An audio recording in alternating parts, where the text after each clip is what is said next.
अस्सलामुअलैकुम वरहमतुल्लाहि वबरकातुहू।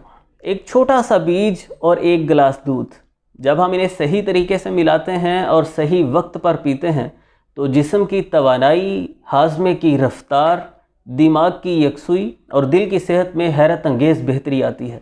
मैं बात कर रहा हूँ तुखम बालंगू मिले दूध की। लेकिन याद रखिए, दिन के मुख्तलिफ़ औक़ात में पीने के इसके मुख्तलिफ़ असरात होते हैं और यहीं पर ज़्यादातर लोग गलती करते हैं। वो नहीं जानते उन्हें कब पीना है और बाद में वो शिकायत करते हैं कि हमें तो इससे फ़ायदा नहीं पहुंचा। तो आज की इस वीडियो में हम पहले तुखम बालंगू मिले दूध के ग़िज़ाई अज्ज़ा पर एक नज़र डालेंगे, फिर बात करेंगे बनाने के तरीक़ा पर और फिर जानेंगे कि किन मसाइल की सूरत में किस वक़्त पीना ज़्यादा मुअस्सिर साबित होगा। ग़िज़ाई अज्ज़ा पर नज़र डालें तो इसमें है ओमेगा 3 फैटी एसिड्स, जो हमारे दिल और दिमाग को शिद्दत से चाहिए अपनी अच्छी सेहत के लिए। इसमें कैल्शियम है जो हमारी हड्डियों और दांतों को चाहिए। इसमें उम्दा फ़ाइबर है जो निज़ाम हज़म को दरकार है हमारी सेहत को बेहतर रखने के लिए। इसमें मैग्नीशियम है, पोटाशियम है जो दौरान खून को बेहतर रखता है। इसमें आयरन पाया जाता है जो खून की कमी को दूर करने में इंतहाई मददगार साबित होता है। हमारी जिल्द की चमक दमक को बेहतर बनाने के लिए और हमें जल्दी मसाइल से तहफ़्फ़ुज़ फ़राहम करने के लिए इसमें इंतहाई ताकतवर एंटीऑक्सीडेंट्स हैं। इसमें विटामिन B12 है जो दिमागी कारकर्दगी को बहुत बेहतर बनाता है। बनाने के तरीके पर बात करें तो आपको एक चाय का चम्मच तुखम बालंगू आधा कप पानी में शामिल कर देने हैं, अच्छे से मिक्स कर देना है।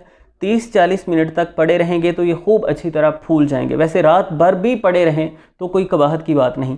अब ये फूले हुए तुखम बालंगू आपको एक गिलास ठंडे दूध में डाल देने हैं। अगर आप ठंडा नहीं पीना चाहते तो गर्म में भी डाल सकते हैं। इसे दूध में मिलाकर चाहें तो हस्बे ज़ायका मीठा शामिल कर सकते हैं। शक्कर या शहद, शुगर पेशेंट्स मीठा ना मिलाएं, आपका मशरूब तैयार है।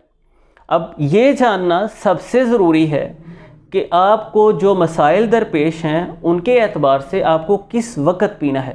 तो याद रखिए, अगर आप सुबह निहार मुँह ये मशरूब पीते हैं तो ये भूख को कंट्रोल करेगा, वज़न कम करने में मददगार साबित होगा, हाजमा को बेहतर बनाएगा, जिस्म को फ़ौरी तवानाई देगा क्योंकि ज़रूरी ग़िज़ाई अज्ज़ा से भरपूर है, आंतों की सफाई करेगा क्योंकि उम्दा फ़ाइबर से लदा हुआ है।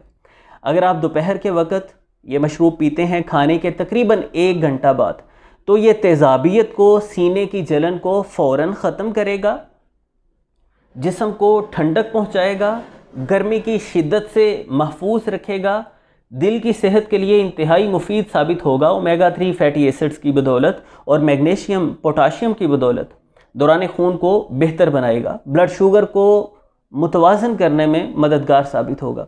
इसी तरह अगर आप रात सोते वक़्त ये एक गिलास पी लेते हैं तो ये दिमाग को सुकून देकर बेहतर नींद लाएगा, हार्मोन्स में तवाज़ुन पैदा करेगा, ख़ास तौर पर स्ट्रेस हार्मोन्स में बेचैनी और तनाव का ख़ात्मा करेगा, पेशाब की जलन दूर करने में मददगार साबित होगा, जिल्द को खूबसूरत बनाएगा, नेचुरल ग्लो लाएगा और सुबह जब आप उठेंगे अच्छे से पेट साफ़ हो जाएगा, आंतें साफ़ हो जाएंगी, अच्छे से पेट साफ़ हो जाएगा, यानी कब्ज़ को ख़त्म करने के लिए इंतहाई मुअस्सिर साबित होता है। आंतों से फुजलात को धकेल कर निकाल देता है। आप बिल्कुल हल्के फुल्के हो जाएंगे और सारा दिन तबीयत आपकी फ़्रेश रहेगी।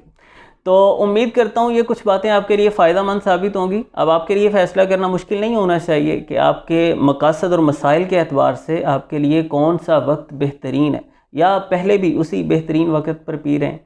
तो इस सिलसिला में आपके तजर्बात व मुशाहदात क्या रहे, और अगर आप पहले नहीं पीते थे तो इसकी इम्पोर्टेंस और अहमियत जानने के बाद क्या अब तुखम बालंगू मिला दूध पीना चाहेंगे?